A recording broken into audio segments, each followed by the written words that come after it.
सभी को जय मसीह की। मेरे प्रिय भाई बहनों, आप सब लोग कैसे हैं? मैं आशा करती हूँ कि आप सब लोग प्रभु में आनंदित होंगे। वचन से पहले छोटी प्रार्थना करते हैं। स्वर्गीय पिता, हम आपका धन्यवाद करते हैं प्रभु जी, आज के नए दिन के लिए, नई सुबह के लिए जो आज आपने हम सबके जीवन में दी। पवित्र आत्मा आज के पवित्र वचन के लिए मुझे इस्तेमाल करें, सबके मन हृदय को खोलें, ताकि आज के पवित्र वचन के द्वारा सबके जीवन में आशीष आने पाए। प्रभु यीशु मसीह के नाम से इस प्रार्थना को मांगते हैं, आमीन, आमीन और आमीन। हालेलुया। परमेश्वर के लोगों, आज का टॉपिक है बुद्धि किससे मिलती है। हालेलुया। मेरे साथ प्रभु का प्रभावशाली वचन निकालिए। नीति वचन की पुस्तक, उसका 2 अध्याय और उसकी 6 आयत। क्योंकि बुद्धि यहोवा ही देता है, ज्ञान और समझ की बातें उसी के मुंह से निकलती हैं। हालेलुया। परमेश्वर के लोगों, बुद्धि हमें किससे मिलती है? ये ना तो हमें किसी पुस्तक से मिलेगी, किसी किताब से मिलेगी, ना किसी इंसान से, ना कोई ज्ञानवान पुरुष से, क्योंकि इस संसार में से हमें बुद्धि किसी से भी प्राप्त नहीं हो सकती है। प्रभु का वचन बताता है कि बुद्धि यहोवा ही देता है। बुद्धि सिर्फ हमें परमेश्वर की ओर से मिलती है, क्योंकि वचन में साफ साफ लिखा है, ज्ञान और समझ की बातें उसी के मुंह से निकलती हैं। हालेलुया। बुद्धि की और समझ की बातें सिर्फ परमेश्वर के मुंह से निकलती हैं, और परमेश्वर के मुंह से हर एक बात सच्ची निकलती है। समझदारी की और बुद्धिमानी की बातें निकलती हैं, और ऐसी बातें इंसान के मुंह से नहीं निकलती। परमेश्वर के लोगों, परमेश्वर ने हर एक चीज को जो हम सृष्टि में देखते हैं वो परमेश्वर ने बनाई है, और हर एक चीज को परमेश्वर ने बुद्धि से बनाया है।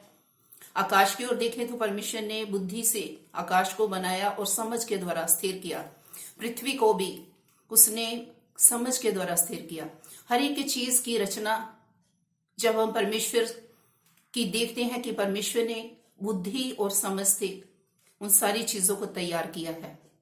इसलिए परमेश्वर के प्रिय लोगों, हमें प्रभु की उपस्थिति में जाकर उससे प्रार्थना हमें करनी चाहिए, जब कि आपको बुद्धि की जरूरत है।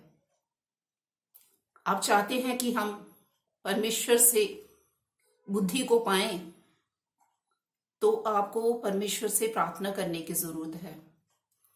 और जब आप परमेश्वर की उपस्थिति में जाएंगे, प्रार्थना करेंगे, मांगेंगे उससे, प्रभु जी, मैंने आपके वचन में पढ़ा है कि बुद्धि सिर्फ आप ही दे सकते हैं, और आपके पास ही बुद्धि और समझ की बातें हैं।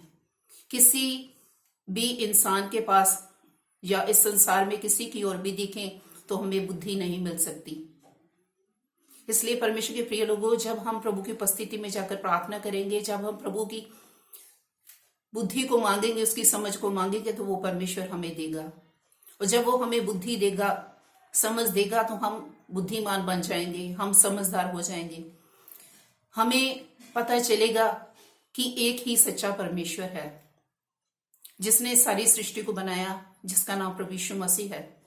हम जानने पाएंगे कि वो ही सच्चा परमेश्वर है, वो ही एकमात्र परमेश्वर है जो स्तुति और आदर और महिमा के योग्य है, और कोई भी परमेश्वर नहीं है।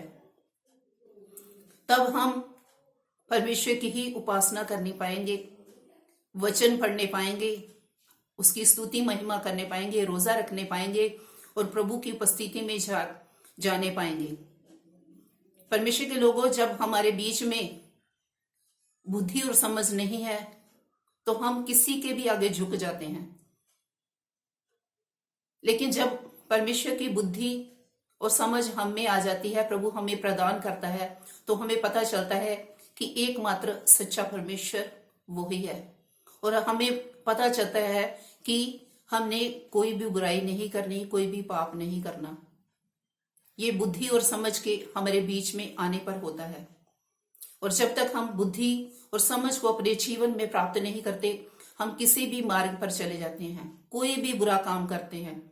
लेकिन जब हमारे अंदर परमेश्वर की बुद्धि और समझ आ जाती है तो हम हर एक बुराई से दूर रहते हैं, हर एक पाप से दूर रहते हैं और सच्चे परमेश्वर की, जीवित परमेश्वर की हम उपासना करने लगते हैं, उसकी उपस्थिति में जाना शुरू हो जाते हैं और उसके कार्य को करना शुरू हो जाते हैं।